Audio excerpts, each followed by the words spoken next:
Dear participants, Indian Society for Veterinary Surgery welcomes all for this maiden webinar of ISVS. One evening, our President Dr. Simrat Sagar Singh called me to initiate webinars under the aegis of Indian Society for Veterinary Surgery. Dr. Tiwari, Dr. Sindhu, Dr. Divesh, Dr. Nitin Bhatia, Dr. Ashok Kumar and others initiated efforts, and today we are hosting first webinar. Here I wish to profusely thank Honorable Vice Chancellor LUAS, Dr. Gurdal Singh Ji, for permitting ISVS to use the relevant paraphernalia.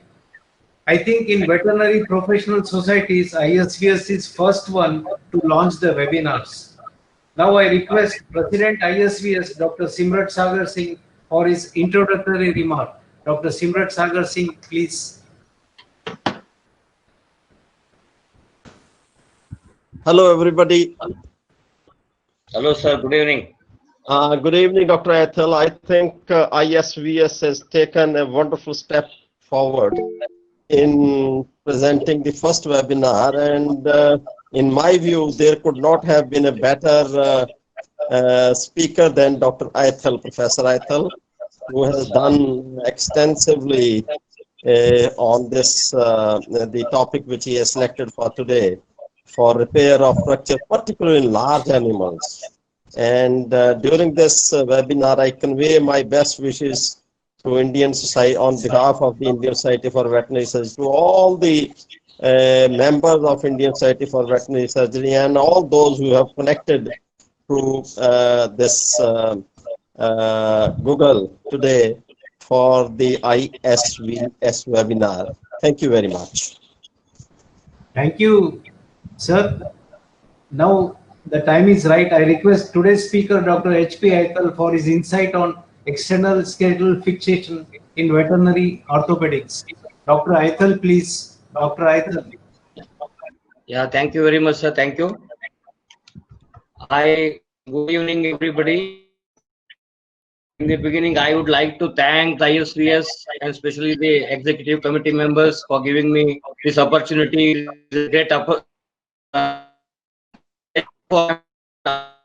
Deliver this introductory lecture. So I hope I will not disappoint you. Many of you, maybe some of you are students, some of you are my senior colleagues with a lot of experience, and some may be young teachers. I hope I will be able to communicate to all of you in a whatever the befitting manner. I will try my best. So external skeletal fixation in veterinary. Can you all hear me properly? Yes, so I am audible to. Yes, sir. Yes, sir. Audible, sir. Audible. Okay, fine. Yes, sir. Yes, sir.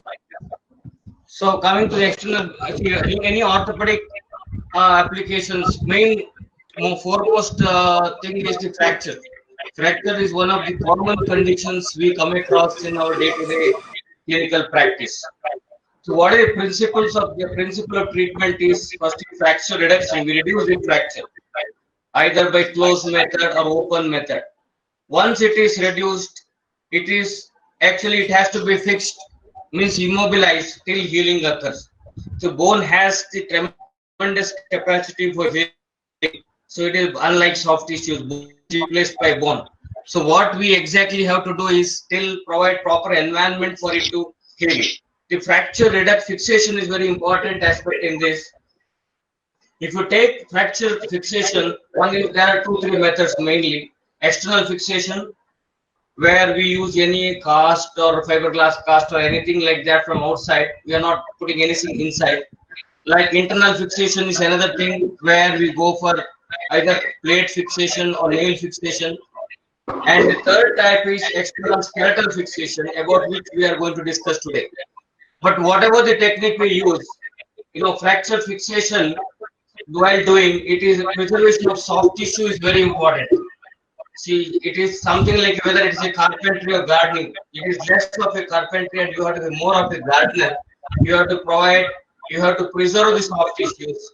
There should be minimal damage to the tissue so that we can provide proper environment for healing. So what exactly is external skeletal fixation? See, it is the stabilizing of a debilitating musculoskeletal injuries like mostly fractures using percutaneous pins. They are percutaneous and transosseous. They pass from the skin and through the bone, and it is coming out from the opposite end, opposite surface. And these fractured fields are connected outside the body to form a rigid frame. The frame may be of any type. So this concept is not new. It is more than 100 years old. And veterinarians like Kramer, Leighton, and Schroeder, they have external more than 100 years. But it is renewed interest. It is recently interest has been renewed in this technique. It is mainly because of the severe bone injuries what we come across nowadays, and advances in the biomechanical studies, and the versatility of this fixator. There are varieties that can be suited for different conditions. It is not very new, and it is very old. It is long as as long as 1897 it was used earlier. And veterinarians like Kramer, Leighton, and Schroeder, they have used one or the other type of ESF technique, and it is used in human and veterinary practice for more than 100 years. But the interest has been renewed in its use in recent years, mainly because of we get a lot of severe bone injury cases, and there's a lot of advancement in the biomechanical studies, and there is versatility of the fixators. We get very versatile fixation devices and techniques nowadays. So in small animal practice, this ESF is widely used to treat fractures and arthrodesis and limb lengthening procedures. And it is also gaining popularity in large animals, mainly for fracture fixation. Like although fracture fixation repair, internal fixation remains viable modality, in recent attention to minimal surgical invasion, it has renewed the interest for external skeletal fixation. And it allows the repair of some of the fractures that are unrepairable by conventional techniques. And long bone fractures where cast immobilization is not appropriate. For example, in tibial fractures or radial fractures, they are much above the carpal and tarsal joints, and open fractures with open wounds, there we cannot use external fixation technique. And over infected fractures where internal fixation is not advised. And some of the comminuted fractures that cannot be reconstructed with even internal fixation technique, and we can go for ESF technique. Like osteomyelitis again, and where we cannot use any other technique, ESF is the choice. And high energy fractures where soft injury is too much and vascular compromise is there, and we have to resort to ESF technique. And other like stabilization of the joints and for transarticular applications, that is like what we do here, that is treatment of Achilles tendon rupture. We immobilize the joint. For that also we can use this. And temporary splintage during the healing of soft tissue tissue. But so many times soft tissue wounds over the joints, they do not heal because of the stretching effect. And in such cases, you have to immobilize the joint temporarily. It can be done. And non-union fractures and with bone grafts and all that, we can use this. And corrective osteotomies of the antebrachial region, mostly in dogs, where distal radius ulna, there it is not, soft tissue is not much. We may not go for internal fixation. This ESF technique is better than internal fixation. And limb lengthening procedures, there it is good. And conjunction with internal fixation. For example, in human femur fractures, severely comminuted fractures, internal fixation alone, they may not provide stable fixation. At that time, we can go for unilateral tie-in configurations. And stabilization of very short distal proximal fragment like distal humerus, radial tibial fractures, where you can use hybrid fixation system to immobilize. Faisal sir, you have to reshare your screen. You have to reshare your screen. Present now again. Atul sir, your screen is not visible from your end. Sir, because somebody started present now in between, that is why. That's why I removed somebody who started presentation. Okay. Sir, we request Atul sir to present again from the same slide. Present now again. I request all others, please do not interfere in between, please.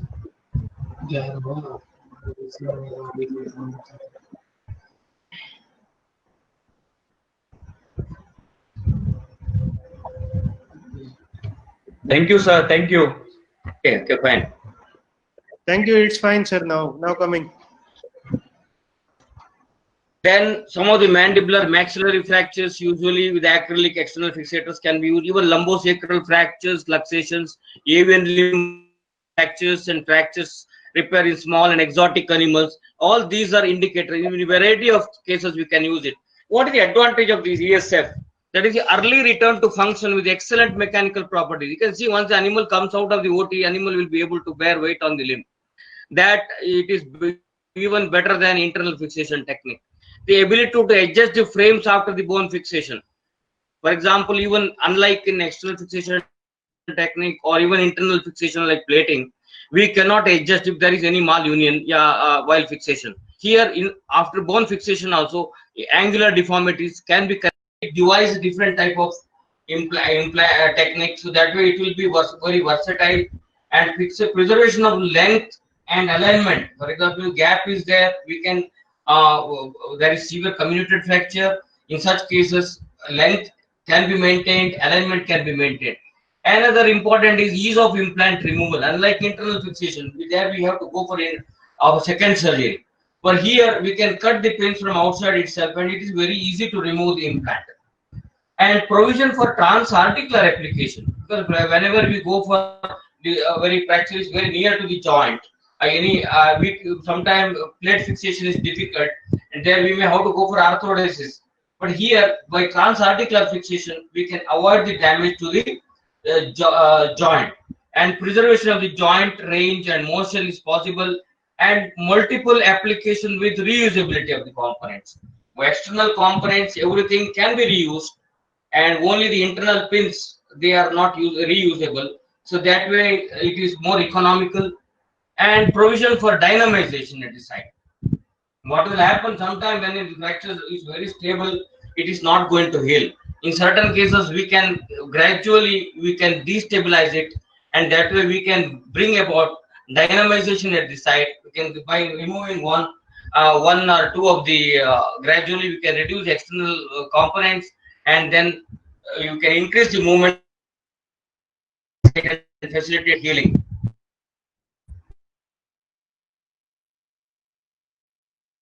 If we come of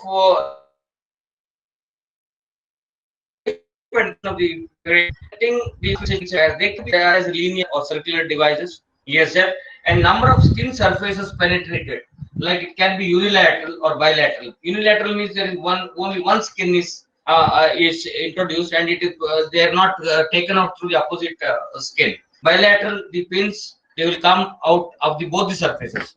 And number of planes involved, like it can be uniplanar, biplanar, or multiplanar. That way it can be type, and in other words, a different frame, either it can be linear frame or circular frame, or it can be hybrid frame.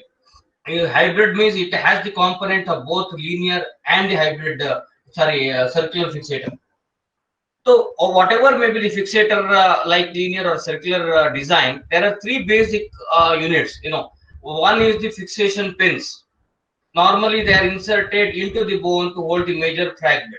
Fixation pins, then external connectors. They support the fractured bone. Their connectors may be linear devices or it may be circular rings. Then the linkage devices, and they connect these two, attach the fixation pin to the external connectors. They can be any of the bolts, especially different type of bolt.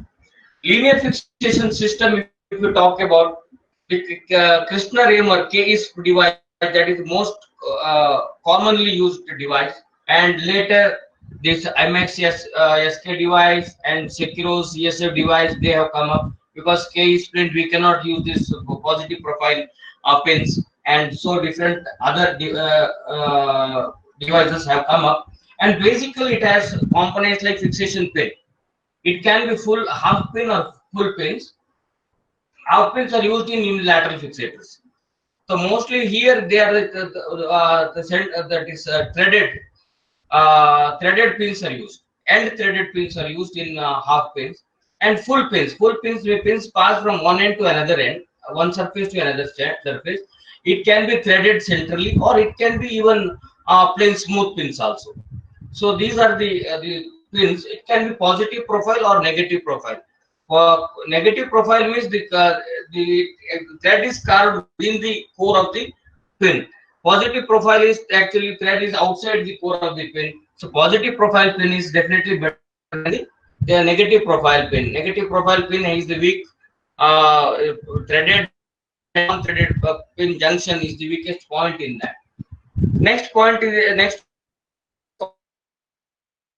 They are made up of stainless steel. The others are the titanium alloys, carbon fibers, or aluminum. They have been used, but most common is more stainless steel. Titanium is very costly, and carbon fibers and aluminum. Aluminum is not that strong, but mostly the stainless steel is used. And these linkage devices, the link between internal fixation that pins and sidebars. If you take the fixation configurations, type 1, that is unilateral uniplanar fixators. All the fixation pins and the connecting frame occupy only single plane, like as seen here. And usually they are applied to the cranial middle surface of the radius or tibia and lateral surface of the femur or humerus, where you cannot use these bilateral fixation devices. And fixation pins are normally they are half pins in this case. And type 1B is unilateral biplanar configurations. They are mostly used in radius and tibia, like craniomedial or craniolateral surfaces of this tibia, and that cannot be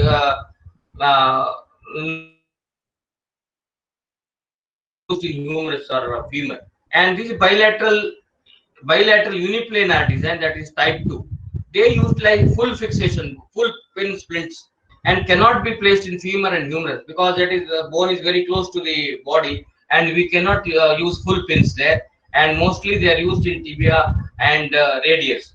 They are most and applied mediolateral planes. Always they are used in mediolateral planes, and that can be maximal type 2A. Means all the pins are actually can be bilateral, or some of the pins, like unilateral, or this is called as type 2B fixator.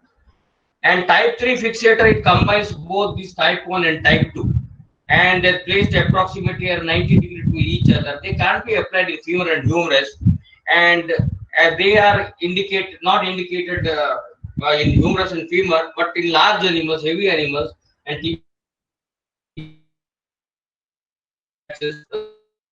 tibia and radial fractures, they can be used. In a large animal systems, if you talk about it, hanging limb fin cast, it has been used since very long. That is also primitive, you can call it primitive type of ESF, where one or two pins are passed in the proximal fragment. Here it is used to anchor the cast. That is a very primitive type of ESF. Here it is not, the pin is not used to actually immobilize the bone. It is actually used to stabilize to hold the cast and immediately threaded.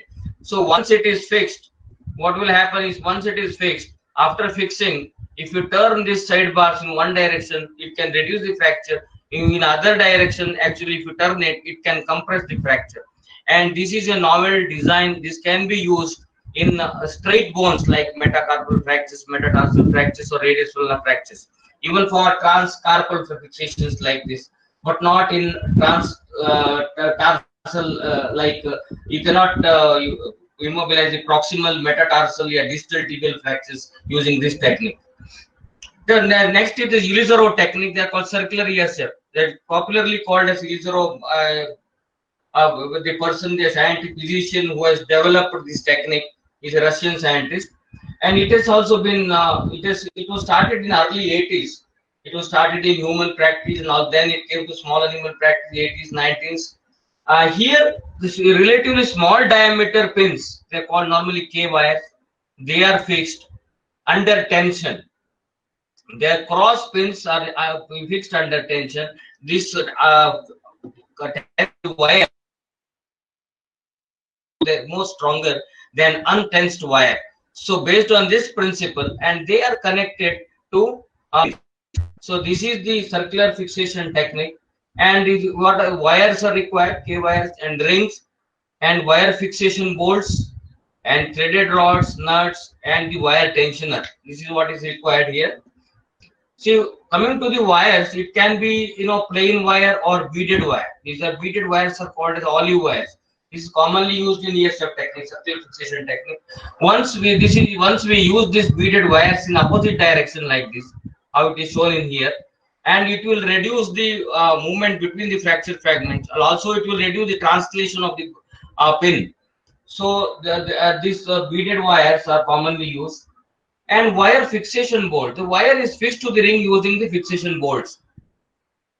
It can be cannulated like this. Cannulated means there is a hole in the base of the bolt head, and this is a slotted. And cannulated bolt is better, especially in large animals, because the less chances of slippage of the pin is there. Whereas in slotted, in small animals, it can be used this type of slotted also. Otherwise, in large animals, this is must be fixed without any deformation. When tightening, it will not be deformed or bent at the level of tightening. These are the wire tensioners. There are different types of tensioners, mostly for human this thing, and for veterinary applications we have to develop, because we require relatively larger diameter, like 3 to 4 mm pins are required in circular fixation in large animals. So we require wire tensioners, modified wire tensioners. And for large animal, these applications, these rings can be used using can be prepared using mild steel to reduce the cost of the implant, because this is mild steel is it will be very economical, and they can be used, and they are found very effective. And a hybrid fixator is a combination of a ring and the linear fixator. It is indicated in fractures with the juxta-articular bone fragment. It is very prone fragment is very joint, so where we cannot use the whole ring. So because in such cases we can use this, like both circular and linear component, we can use that. And similarly in fracture fractures, yeah,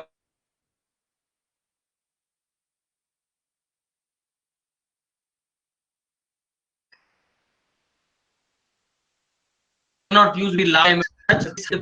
Use all of you can listen, no? Hello, everybody can listen. Yes, sir. Yes, sir. Sorry.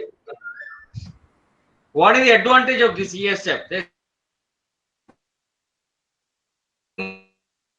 System which can accept numerous lengthening, transport, angular, translational, and rotational deformities even after bone fixation. That is the advantage. And elongation of the frame allows for distraction osteogenesis. What exactly is distraction osteogenesis? See, when you are immobilizing a fracture, if the gap is there, if the gap is more than half the diameter of the bone cortex, it is not going to heal normally. So you cannot keep a large gap. If you want to lengthen it, what you can do is you can fix it like this, and in every week, you can gradually extend the central rod. You can actually keep on extending. You can increase the length gradually, 1 or 2 millimeters every week. So there will be new bone formation, and there will be complete bone union later on. This limb lengthening procedures are normally it is used in human, like polio affected patients like that. For limb lengthening procedure, this technique was earlier used. And advantages fracture, final fracture and fixations. We don't use other advantage. And this standard ESF techniques like linear or circular, what is rigid fixation, but are very heavy. And aluminum and carbon fibers, they have been used, but they're lighter. But carbon fiber is very costly. Probably we cannot use it in veterinary applications. And the size and the shape of the connecting bars and rings, they are similar. And fixation of the transverse pin is dictated by the size and location of the clamp and ring. We have to fix the pin and where at the site of the clamp or at the location of the ring itself. So that is a limitation. That's why another technique is like acrylic and epoxy pin fixation technique has come into effect. The sense like acrylic, like polymethyl methacrylate, dental acrylic, or hoof repair acrylics are used, and epoxy external component. Also, pins are passed similar to the eraser fixation technique, but here it is not the rings. Rings are not used, and instead these pins are bent and the sidebars are formed, and over which this epoxy or acrylic it will be fixed, used as external component. Advantage of this is it can be contoured to any shape, and pin can be placed anywhere. Pin size is variable. Different variable size of the pin can be used. It need not be related to the pinhole that is that fixation hole size of the fixation device. And free-form fixture earlier used for mandibular maxillary fractures, but now they have been found effective slight modification in dogs, sheep and goats, in cows and foals also weighing about 100 kg.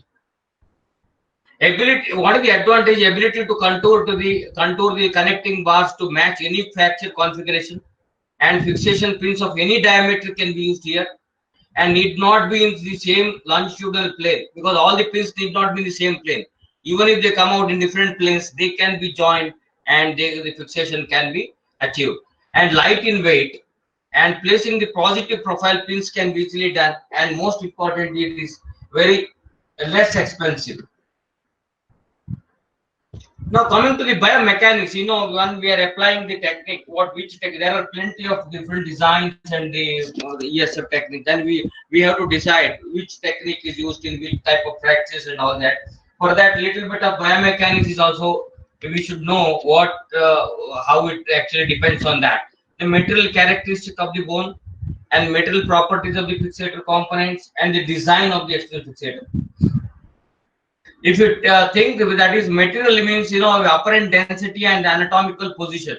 In diaphyseal bone has apparent more density and more cylindrical shape than the metafacial epiphyseal bone. So whenever you put the pin, it is better if you can fix the pin in the cortical area, not in the metafacial or this thing, in the diaphyseal region. Coming to the fracture configuration, see, you can see if the fracture is exactly transverse. So, and if there is a line alignment, the fracture forces can be transmitted through the bone. So, whatever the technique you use, that all the load is not actually applied on the fixator component. That was this one first slide. This is. Second, there is another situation where there is long oblique fracture or spiral fracture. You use circular, maybe circlage wires. Here, both the bone can sustain little bit of load, but it cannot completely bear the weight. External fixator component should be able to bear at least 50% of the weight. So accordingly, you have to use the design. And third component, third type is where there is complete fracture site is completely, there is gap is there, severe comminution is there. So there it cannot actually bear the load, and all the load is actually should be transmitted to the external fixator component. So based on that, you have to select the design. Coming to the material properties, again, you see stainless steel is sufficiently strong. Mild steel, as I said, it is economical. It's not as strong as stainless steel. Aluminium and carbon fibers, they are light in weight, they're strong. Of course, aluminium is not as strong as stainless steel, but less strong than stainless steel. So you have to have relatively thick external components, maybe ring or side bar. If it is made of aluminium, it should be relatively more thicker. Carbon fiber, it is lightweight, but it's costlier. So they also delaminate when pins or wires are actually clamped. So it cannot be reused, unlike stainless steel component. Acrylic polymers is around 19 mm diameter. Acrylic is almost equal to 4.8 mm diameter stainless steel bar. So it should also be relatively of larger diameter side bars or external component to achieve the similar strength. And design of the fixator, like frame. If you see the unilateral frame and it is less strong, then if you go for bilateral frame, it is more stronger, and multiplanar, it is more stronger. You have to decide based on the weight of the animal or based on the fracture configuration. You have to decide and which type has to be used. Number of pins. In each frame, there should be at least minimum 2 pins should be there, just like plating. At least 2 screws should be fixed in each fragment. It is a minimum thing. But if you increase the number of pins, there will be fixation is more stable, definitely. But you should also weigh based on the type of fracture, weight of the animal. It can be either 2 or 3 or 4 in each fragment. So if it is more and it is more stronger, as I already said, negative profile pin and positive profile pin. Positive profile is always better than negative profile. Pin diameter, whenever you use if the pin diameter is more, strength is always more. But there is a limit up to which you can increase the diameter of the pin. If the diameter of the pin is more than 20% of the diameter of the bone, there will be weakening at the site of the pin bone interface. So the chances of refracture is there. So you should be definitely lesser than that. The pin length again, if there is fixation, if the pin length is more, fixation is less stable. Because that means to say, if the fixation is external component is more away from the bone, fracture stability is less. So always you have to bring the fracture fragment, bring the external fixators very close to the fracture site, and it should not be you should not touch the skin. At least a 1 to 2 centimeter gap should be there, and it should be as close to the bone as possible. Fixation will be more stronger. Pin placement again, if it is a unilateral fixator, you cannot pass the pin perpendicular to the bone. It has to be angled at about 45 degrees. So that pin pull-out strength will be stronger. But if it is a bilateral fixator, normally they are fixed. It is actually passed perpendicular through and through the bone, and can be used. And pin should be fixed very close to the fracture site. If it is more away from the fracture site, the stability is less. But it should not be too close also. In small animals, maybe about 1 centimeter can be half to 1 centimeter can be left, and in large animals 1 to 2 centimeter away from the fracture site. It should not be too away from the fracture line. And when you talk of general principles, if you any type of the technique, what is the general principle of ES application?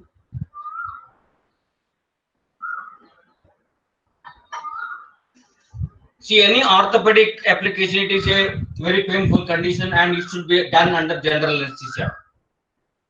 Dorsal recumbency with the limb, suspended like this, it is very ideal. Very ideal. We can pass the pin. You can go around the animal patient and you can pass the pin anywhere. But most of the places, especially in large animals, ruminants, because of the anesthetic complications, also sometimes it may not be possible.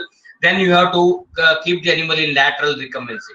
But if you keep the animal in lateral recumbency, the position of the limb should be actually extended outside the table, because you can pass the pin through and through very easily. Otherwise, it may get through and through the bed.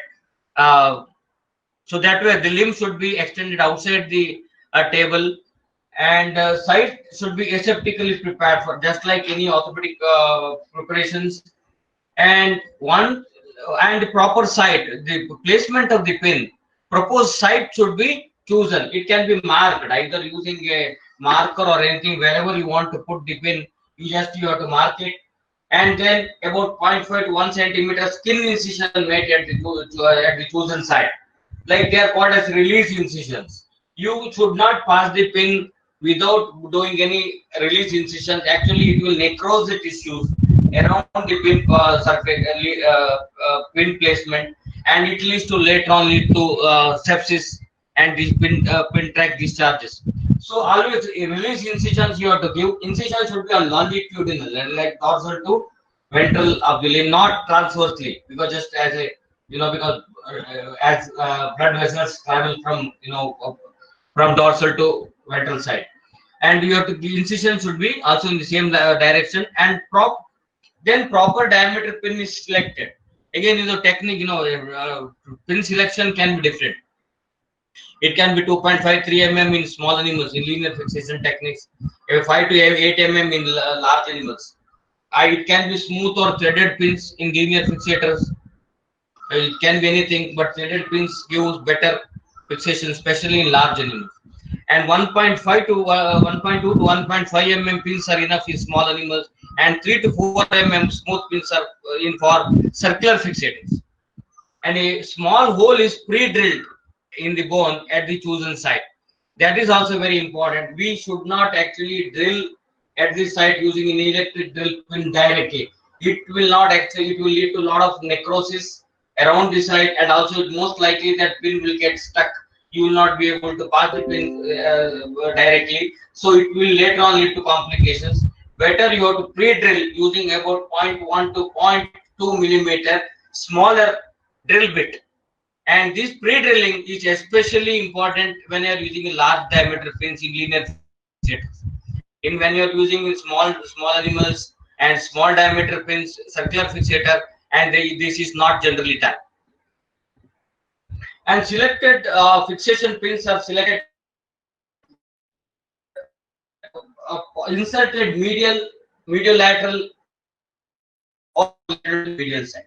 It always, this is in any of the fixation, either it is through linear fixator or circular fixator. Pins are always passed from in medial lateral planes, not from cranial caudal planes, to avoid major vessels, nerves, and muscular attachments. Pin should be inserted at the center of the bone. So you have to, using your finger, you have to measure the you have to hold the bone, and you have to try to put the pin at the center. You have to insert the pin at the center of the bone. That will provide better stability. And pins are introduced using low speed, high torque power drill. You should not use hand drills, and because it will lead to wobbling, and there will be larger pin hole gets bigger, and there will be migration movement will be there in later stage.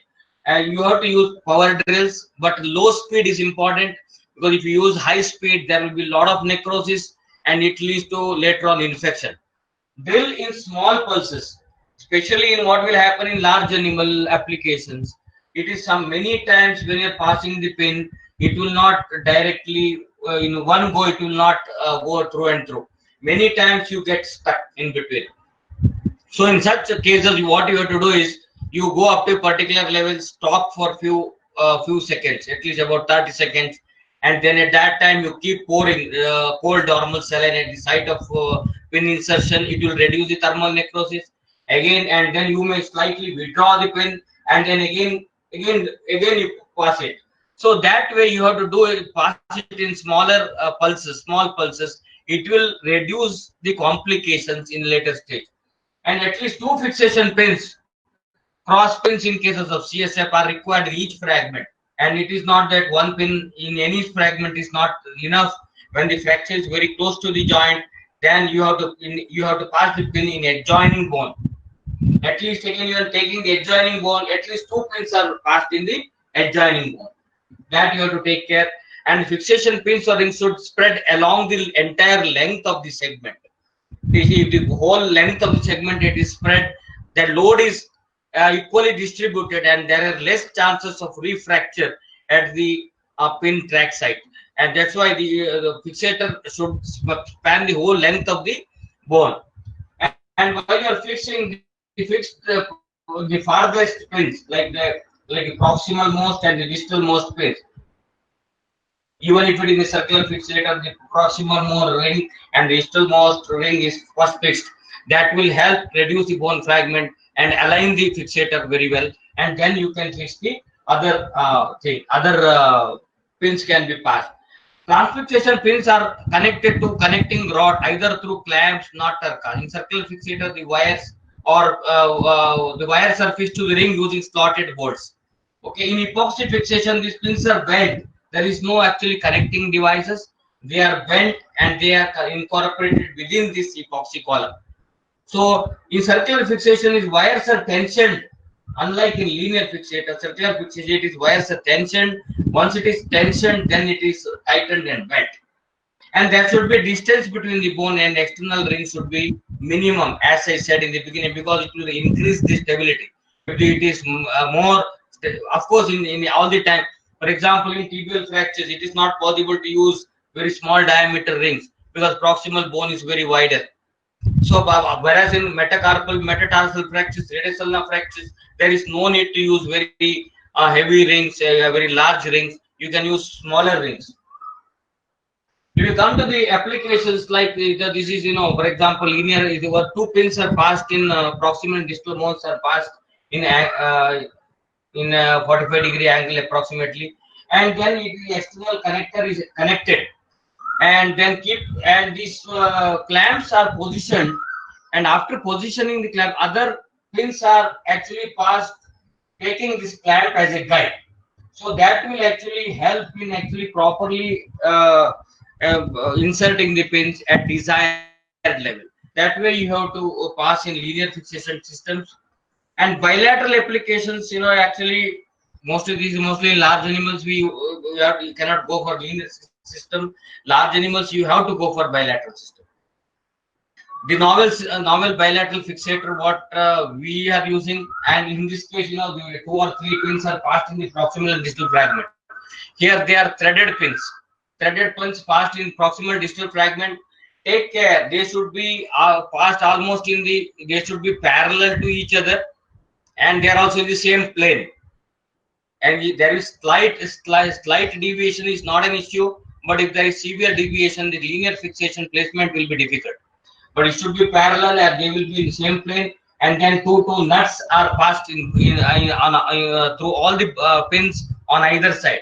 Once these nuts are passed, then this external fixator assembly along with the fixation bolt, they can be positioned at any level, and they are positioned and they brought close to it, and they are inserted at one end. And then similarly, another from other side also you can put one more linear that is sidebar along with that.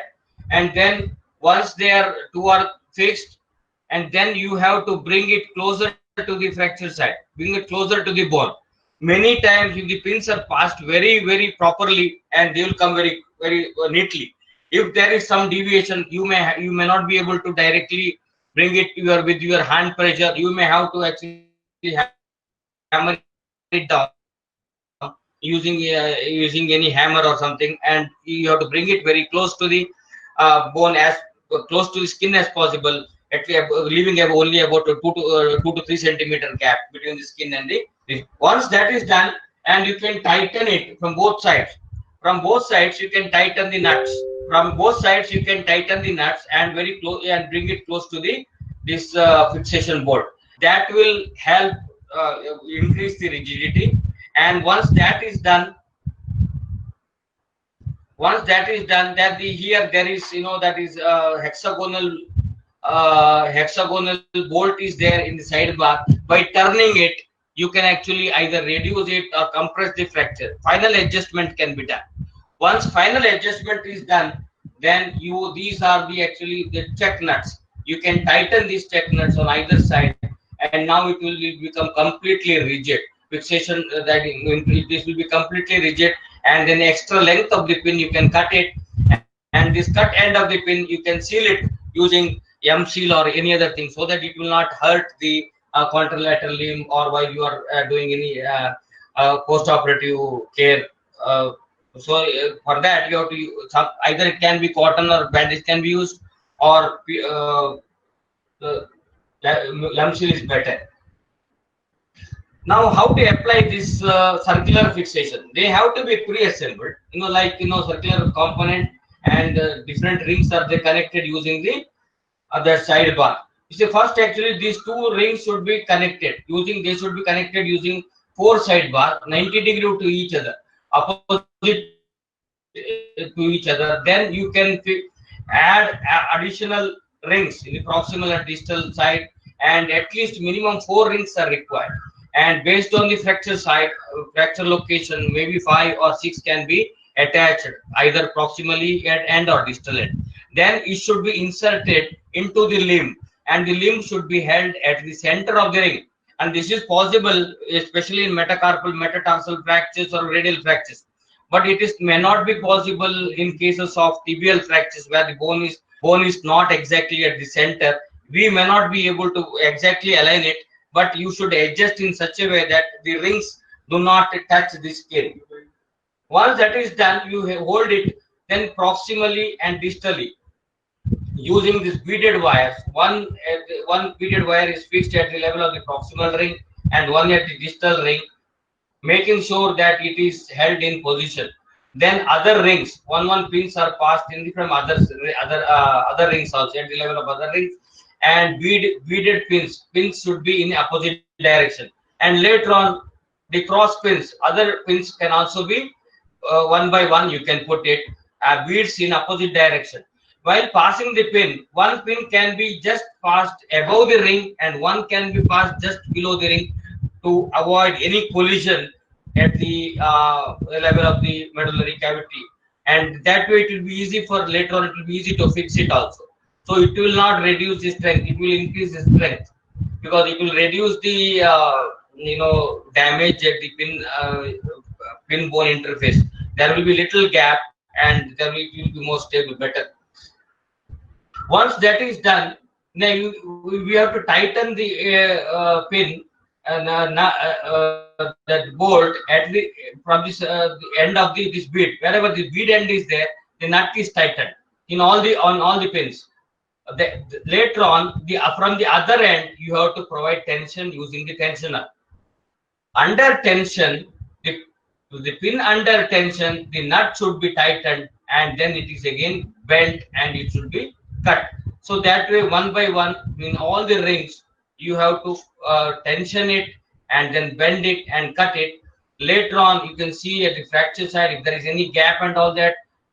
You can bring about compression by tightening this, loosening and tightening this central rods. You can bring closer and it can be tightened.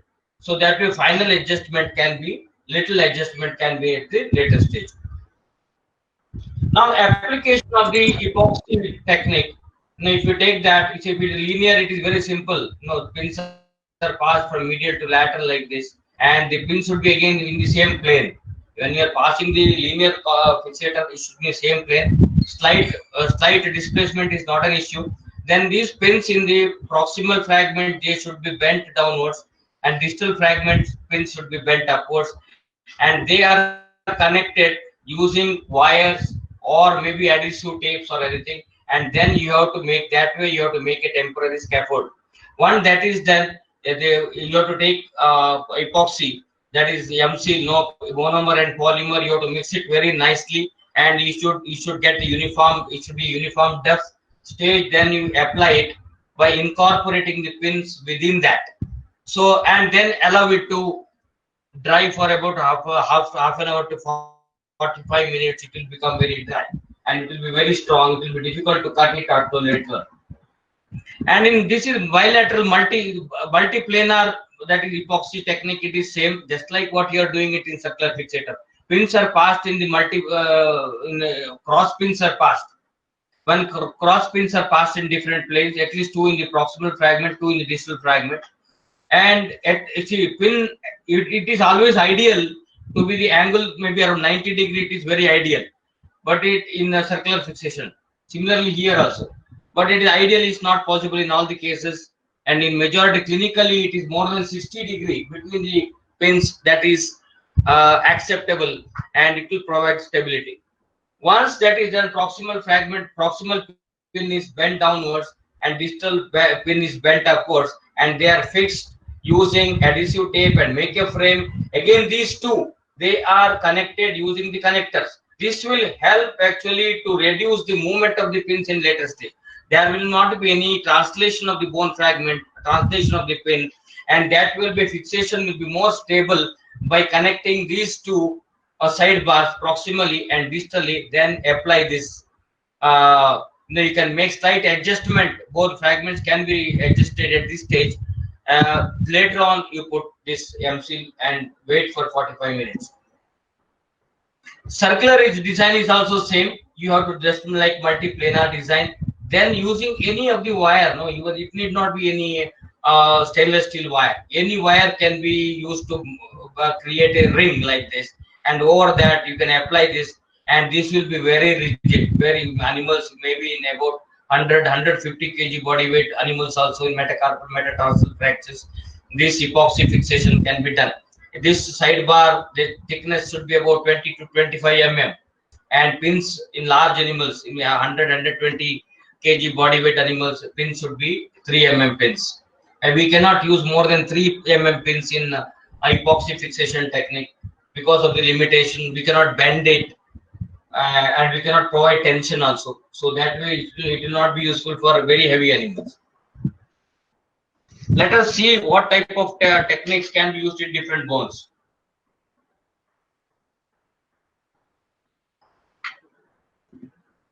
If you see the humerus and femur, fractures of the humerus and femur are not suited for ESF as such because of the anatomical constraints, and they are very close to the body. But the bilateral is not possible, quadrilateral not possible. Only unilateral configurations are used, that too along with the internal fixation technique. When internal fixation like intramedullary pin, you are not sure how much stable it is, and you can additionally use this either epoxy fixation technique or any of the linear fixation unilateral technique in humerus and femur fractures. Tibia is the most common bone, where this ESF is used. Placement of pin is more difficult in tibia because of this bone is not very circular. It is the triangular in shape. The placement is slightly difficult. Circlage wires may be used to reduce the bone fragments temporarily because it is angularly placed, especially in large animals. It is not possible to reduce the bone fragment and align it without the use of circular circlage wire. Hemicirclage wire will help to reduce the fragment and align it. So along with that, you can use linear fixators, circular fixator. And most principal neuromuscular structure is presently on the caudomedial surface. So always pins are passed medial to lateral between peroneus longus and lateral digital extensor muscles proximally, and lateral digital extensor and long digital extensor muscles distally. However, you don't have to remember the name of these muscles, but you can palpate it, you can pass it between the muscles. You can pass the pin medial to lateral. So medial to lateral, it is always very safe. You can close your eyes and pass it because there is no nerve or muscle vessels will come, and it is there. They are the safe corridor. Diaphyseal fractures, the 3 pins are placed in the proximal fragment and distal fragment. For a distal fracture, they are very close to the tarsus. The pins should be placed in the metatarsus. For transarticular fixation should be done. So this is the epoxy fixation. So this is a type of fracture. You can see where it is necrosed bone, and here we cannot use any of the internal fixation or external fixation technique. We had to go for some external skeletal fixation technique. We opted for that is MCL, that said yes, and it healed nicely. And this is another technique. This is another case. You can see this is bone is very white. It is dead. So what I want to tell you here is there is no need to remove this necrosed bone. We have to clean it nicely and put the antibiotic and clean it, and you have to put the sutures.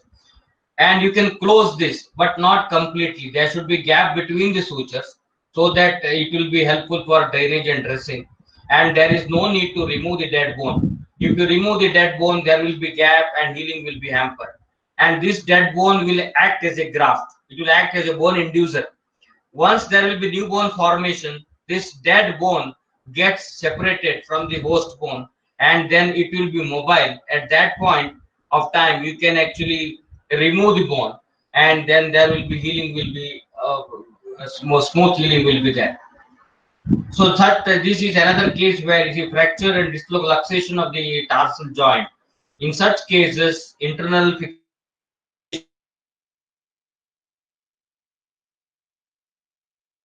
this is even this is a very simple technique.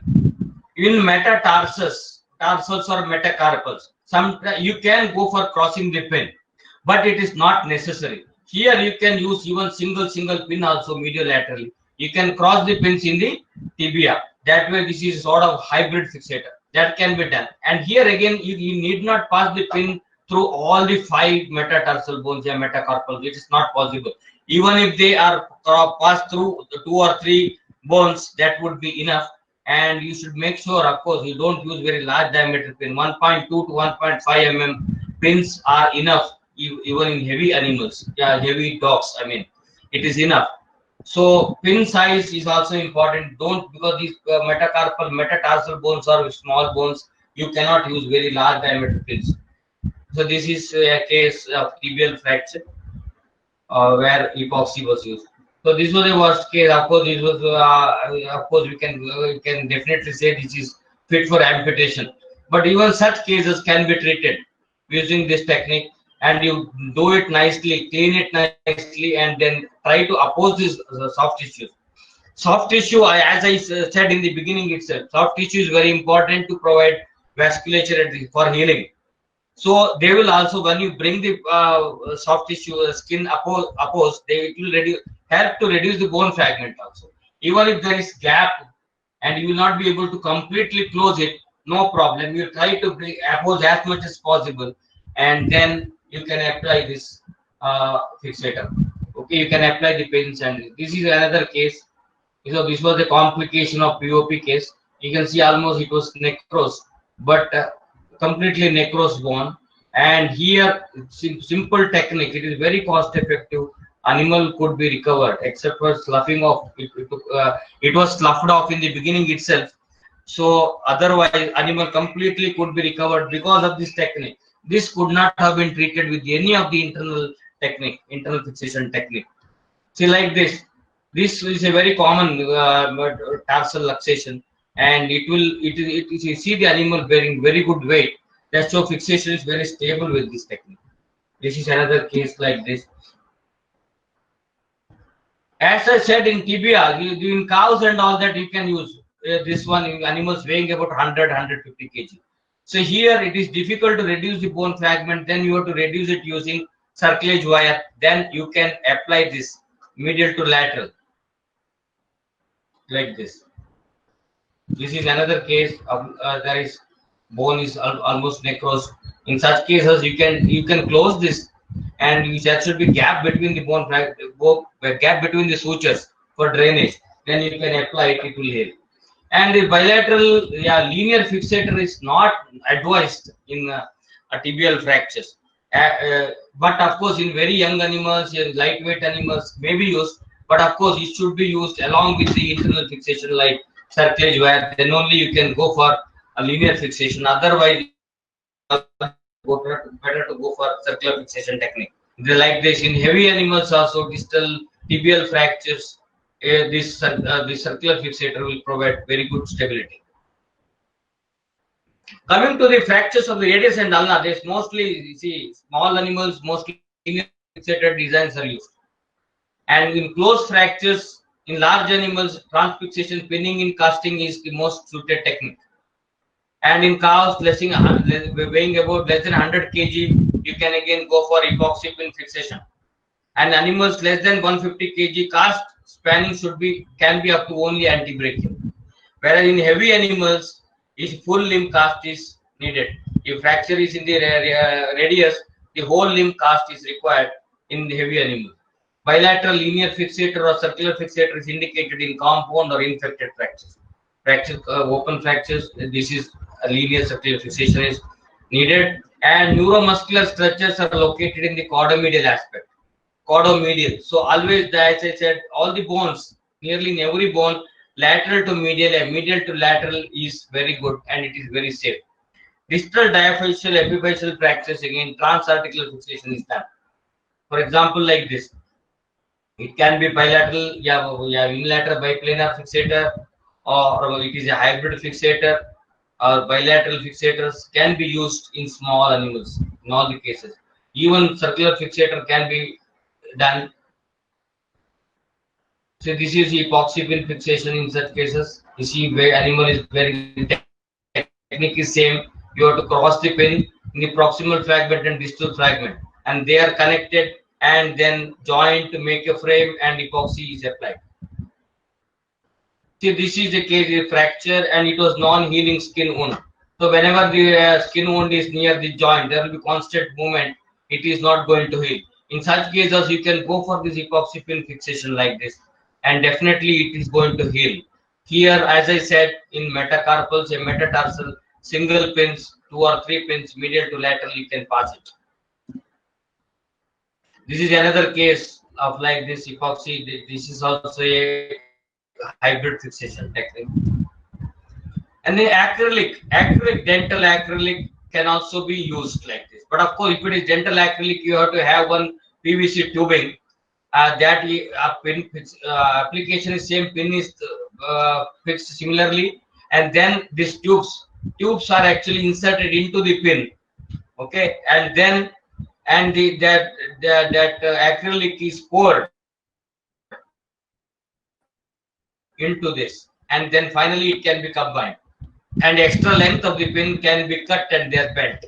So like this, you see animal is bearing very good weight. This is a very light weight and it is very economical also. See, this is another case where the radial compound fractures can be treated like this. This was a case in one bone, one bilateral fracture. The one is acrylic and one other is epoxy material. So both are almost equal as far as fixation stability is concerned.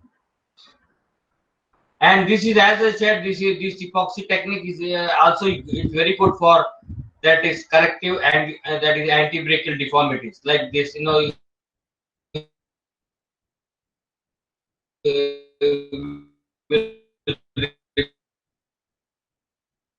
remove the, and then you see you can fix it. Sometimes using the plate will cause exposure of the plate will occur and complications may occur. But here it is not like that, and the very small diameter pins are passed, chance complications are less. Whenever pin is passed, you have to see that they should not penetrate. Yeah, it should enter the fracture site and it should not enter the joint. You have to make sure that they are away from the fracture site and they are away from the joint also. So that is the only thing you have to take care. This is a distal radial fracture in a goat. This is in the small ruminants. This is the best technique because this is very cheap. In 100, 200 rupees, this can be achieved. Very good fixation can be achieved.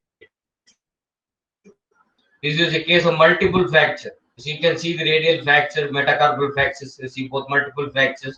It was treated like this using same pin, 2 mm pins, and it should not enter the joint. You should be away from the joint. You should be close to the fracture site.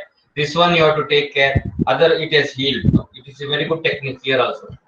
In calves, as I said, the transarticular fracture, distal radial fractures. So you can go for epoxy fixation. 2 pins should be passed in the metacarpal bone. 2 or 3 pins in the proximal fragment of the radius. So that way you can immobilize it. Here 3 mm pins are passed and epoxy is about 20-25 mm thickness. And in heavy animals, if the fracture is close fractures, then you can go for transfixation pin. Then you have to go for either linear fixator or circular. Linear fixator would be okay in radius because the limb is straight. So linear fixation will provide stable fixation. Or can also be used. Circular fixator can be used, or the hybrid fixation technique can also be used. Coming to the metacarpal and metatarsal fractures, the most common fractures in large animals are metacarpal metatarsal fractures, and most of the times they are compound fractures, infected fractures requiring external skeletal fixation. And if they are simple fractures, they respond favorably to external coaptation. ESF can be either linear or circular, indicated only in open, infected, comminuted, and unstable fractures. Otherwise, plaster cast application or fiberglass cast application is good enough in metacarpal metatarsal fractures. Minimum soft tissues and neuromuscular tissues are located in the caudolateral and the caudomedial aspect of the bone. So here also the pins are passed from medial to lateral. In close fractures, the pinning and casting is done. Okay, and in the heavy animals, the full limb cast. Even if the fracture is in the metacarpal bone, the cast should span up to the shoulder joint. In calves less than 100 kg, the epoxy fixation is ideal. Fracture near the carpal and dorsal joints, that the transarticular fixation is done, and in forelimbs, linear fixator, in hind limbs, circular fixator is indicated. Because tibia is angularly placed there, either it is a proximal metatarsal fracture immobilization, you cannot use linear fixator, circular fixator is indicated. And if the fracture is at the distal end of the metacarpus or metatarsus, pin should be placed in the digits of phalanges, first digit or second digit, we can use it. Like in young animals, you see same epoxy pin fixation technique, you can use it. And here again, about animals more than 50-60 kg, 3 mm pins are needed. If it is more than around 30-40 kg and 2 mm, 40 to 50 kg, 2.5 mm pins, they are required. And about 20 to 25 mm diameter side bars. In dogs, see dogs also we can go for epoxy fixation like this. Here again pins can be crossed or single pins can be used.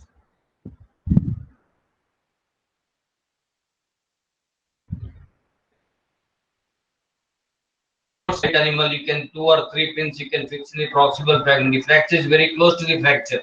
Here there is no need to stabilize the proximal fragment. Instead of the proximal fragment, you have to stabilize the proximal bone. So when your whole joint is stabilized, this fracture is stabilized. So article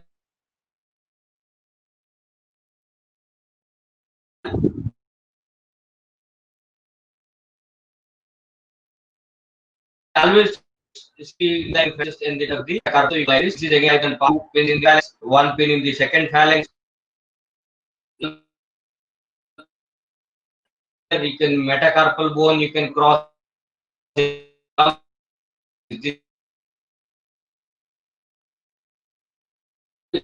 is the advantage of this. So this is metacarpal. Even in foals, you see, foal weighing about less than 100-120 kg, same technique can be done. Again, you have to be careful not to enter the joint. You can cross the pin here, and you should not enter the. You should avoid the fracture side. This is a circular design used in a calf. See, good healing, very good weight bearing. External fixation provides very stable fixation. This is another case. You can see the bone is necrosed. It is white color. You can see, and also there was a very large gap of about 125 centimeter. Here again the same technique was used. You can see this because the bone loss was there. So as it was compound, we did not go for any graft or anything. But to our surprise, by 45 days, there was complete new bone formation was there. Even that much of gap was got filled. That means though there was bending of the pins and all that, this was there. Complete bone formation occurred. It got healed, and this dead bone later on it gets separated from the post bone. And once you while removing the pin, we can remove of this proximal fragment. By then there will be complete bone union. So that way this ESF can help. See, for example, this is a case of in a foal. This is also a dead bone. There is no need to remove this bone piece and properly wash it and try to close the skin and then apply this ESF and it will heal. This is another case, okay, near the joint. This complete healing can occur. This is proximal metacarpal fracture. Again, transarticular fixation. You know, here if you can see the sidebar, if it is too long, when you are using in a heavy animals, 120-150 kg body weight, and if there are only 2 sidebar, you can put one more connector between these two sidebars. This will help again strengthen the fixation. That will not that will provide more stable fixation. Like this, no, it should be actually this should be connected. That will provide greater stability to fixation. And you see, like just like this, it can be done. Even whenever bone gap is there, bone graft can also be fixed using this small diameter pins. These pins, they can be incorporated along with this sidebar.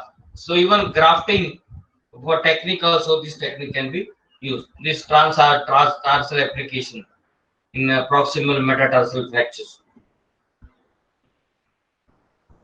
See, like this, healing can occur very nicely, and the joint function was not affected much. See, in heavy animals, the compound fractures of the metacarpus, metatarsus, either you should go for linear or circular fixators, and this will provide very stable fixation because they are straight bones. They can be brought very close to the fracture site, very close to the bone. Very rigid fixation can be achieved like this, and good healing can occur. This was an infected fracture, and it completely healed, and you can see it.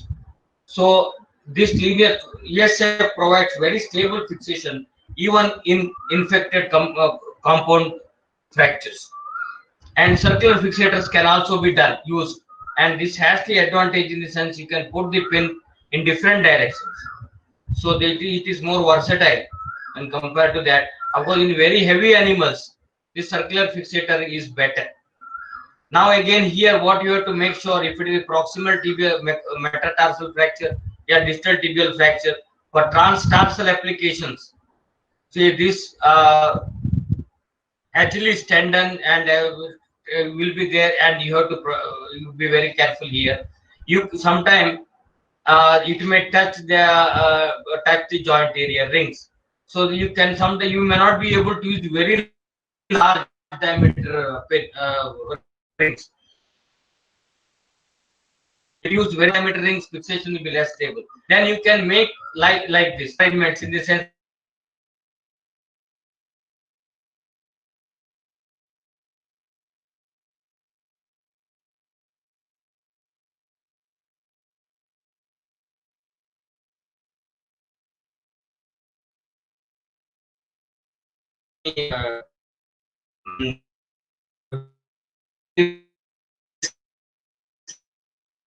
Skin will not be there, I'm very comfortable while walking.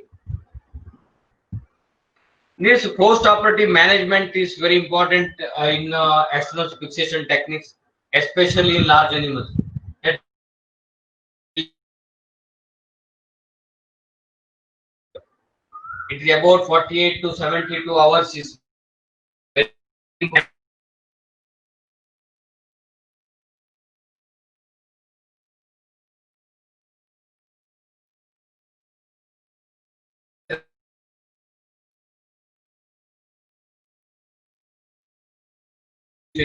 Animal fall on him, so we don't have to get up and may damage it. So be careful, you have to watch, make sure that animal will not fall on the same side, and you should be able to later on gradually animal will sit down on the opposite side. After 48 72 hours, animal will gradually accustom to it, and it will sit down and get up on its own. The first 24-48 hours it may require your attention. And regular antiseptic dressing of the skin bone, wire bone interface is required, along with the open wound. Open wound should be dressed regularly, and broad spectrum antibiotics you have to give for that. How long you have to give depends on the fracture state of the fracture and the wound. At least you require maybe about 1 week to 10 days antibiotic in severely infected cases.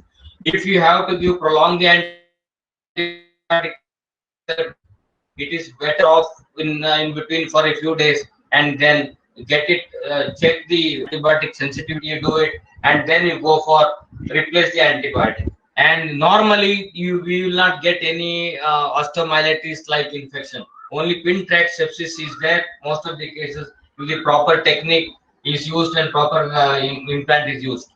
And frame wrapping is generally in some time you can do it. In small animals you may do it, because in large animals frame wrapping is not required. Because if it is circular fixator, it itself will protect the site from the coming in contact with this ground. That will protect it. You may have to simply wrap a bandage just around the wound site, just below the ESF external components. Either it is linear or circular. And exercise should be restricted. So it is, animal may be able to walk, will be in the immediately after fixation, but it doesn't mean that you allow unrestricted movement. That unrestricted movement may destabilize the fracture. Technique. So initial stabilization is important, But as gradually after 10-15 days, you can gradually increase the exercise, because it is true exercise is going to enhance healing.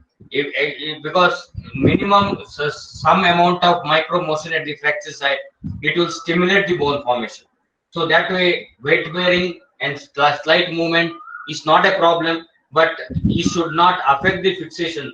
And that is what is required. So initially you have to restrict it, gradually can increase. And pin removal and frame removal, you have to keep on taking the radiograph at least maybe in 15 days interval till the healing occurs. In dogs and small animals like cows and all that, healing can occur very fast. In dogs, in young animals, even within 2 to 3 weeks also healing can occur. You can remove the fixation. Maybe in cows, maybe 4 to 6 weeks may be required, and in large animals, 2 to 3 months generally it requires. Not able to heal by 2 to 3 months, heal later on.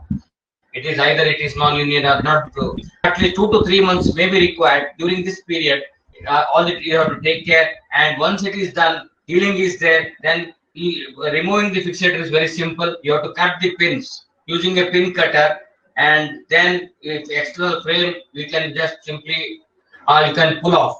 And once you remove the external fixator component, pins can be simply using a pliers. You can pull off the pins. And then through the pin tracks, you can using a syringe and any antiseptic solution like betadine, you can flush the pin tracks.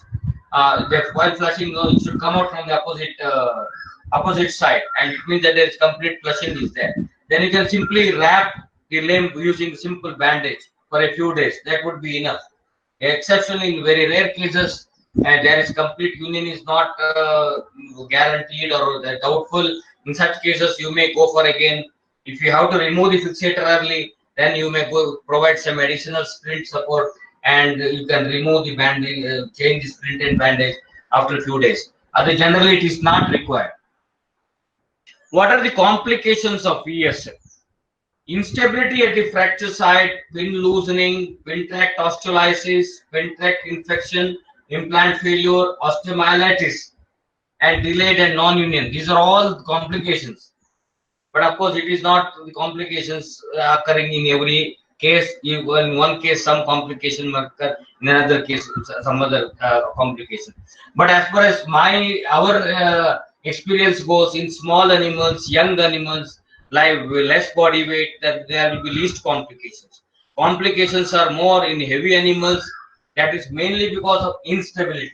Whatever the fixation technique, if it is not stable enough, the complications will be more. Pin tract sepsis is the most common.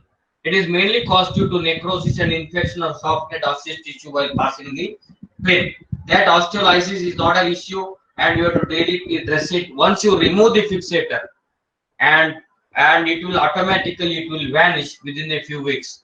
So it is not an issue. And in horses, they're poor when compared to bovines, they're poor tolerance to ESF of the tibia.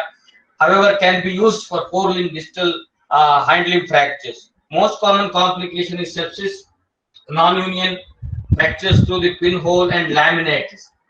Laminitis of the contralateral limb is very common in horses. Of course, it can be seen in cattle also. But why horses? Because the horses spend most of their time standing, unlike in bovines. Bovines, most of the time they lie down, and the weight is not actually all the time, it is not put on the limb.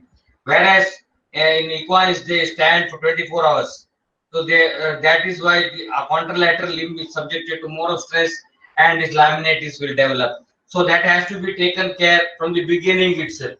When you are treating a fracture in a horse, in a heavy animal, along with the fractured bone, you have to take care of the contralateral limb also. In ruminants, fixation, pinning, and casting is commonly used, and most common complication is pin tract osteolysis, sepsis, and pin loosening. And complications that are not caused by fixator instability are the result of weakening at the level of the pin bone interfaces. The weakening in pin bone interfaces may be at the level of the pin bone interface. It may be like, there may be crack or fracture. may occur, or the fracture bone may occur in certain times. These are the rare cases. Complications can be avoided by proper pin insertion technique that reduce the skin tension. Means by release incision, you have to give release incision, soft tissue trauma should be less, and you have to use proper selection of the pin, proper diameter of the pin, and using the technique. You go by, you don't use very low RPM. You have to use it, and rotations per minute. It should not be very fast. Go step by step. Pour the cold normal saline and interrupted pinning. You have to do it, and that way you can reduce the trauma. And by you have to select the pin properly and fixator configuration also. So if, for example, if in a large animal, if you use a unilateral fixator design, naturally it is going to fail. It is not strong enough. So that way you have to fixator configuration and ancillary implants. Sometimes we, for example, as I said, orthopedic wiring. If you are not done orthopedic wiring properly, for example, tibial fracture, you have not brought the fragments together, not aligned, so chances of healing may not be there. So that is why certain time smaller technique is important. To conclude, ESF is very versatile and has several advantages, and it is particularly useful to treat open infected fractures both in small and large animals. While standard ESF designs are available in the market for small animal applications, and large animal fixators are not readily available.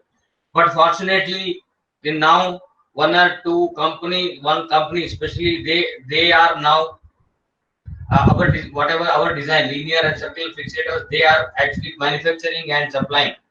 Now it is available on demand, not readily available. But in all the designs, all the fixators, they are not available. That is the main, drawback in large animal fixation. And epoxy pin fixation is a very simple, effective, and economical method, which can be constructed as per the demand of the case to treat open fractures in small animals and also in young cattle, buffaloes, and foals. Most of them can be treated in animals weighing about 100-150 kg. Almost every fracture can be treated, even if it is severely infected compound fracture of in any bone, it can be treated very easily.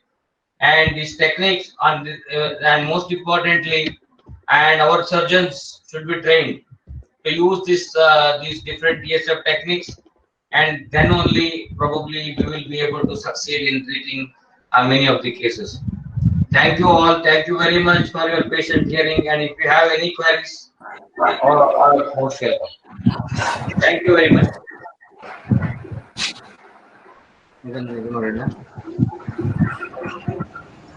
Thank you. So, sir, Aital, sir? Yes. Sir, are you using handle or power wheel, sir? Hello? Sir? Yeah. Sir, are you using hand drill or power drill?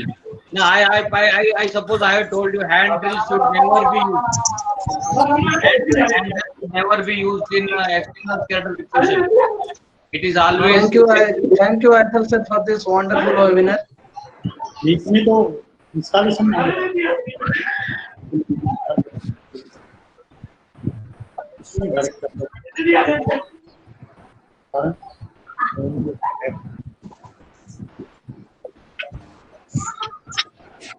Any other query?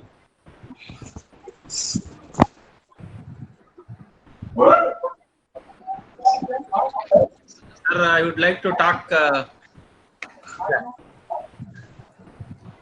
Sir, thank you very much, sir, for your very elaborative and informative lecture you have given. Thank you.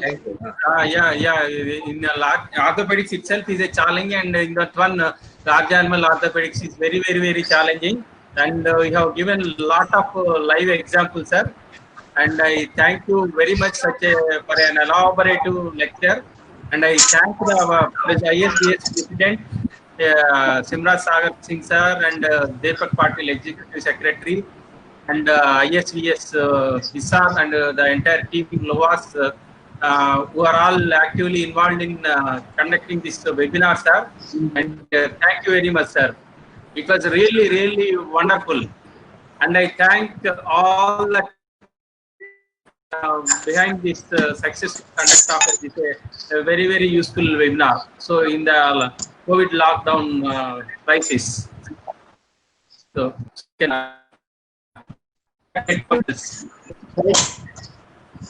Thank you, sir.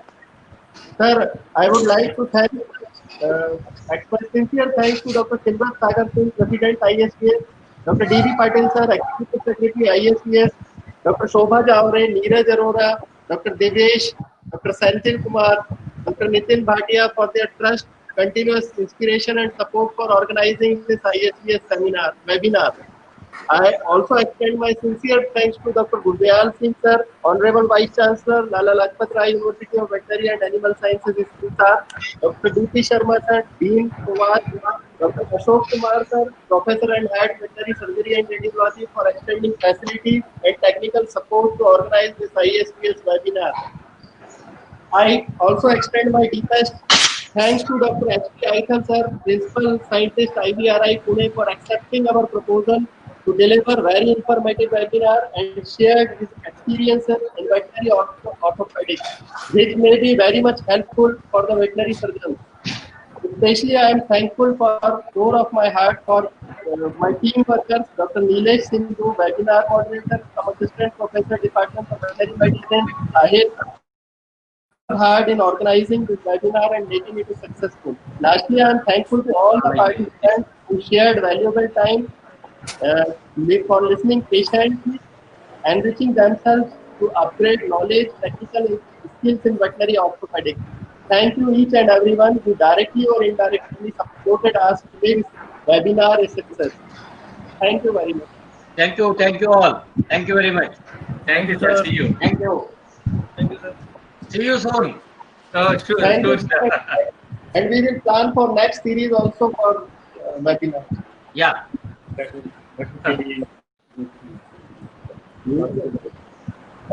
One more information is there. We are in the process of compiling the Luvas newsletter.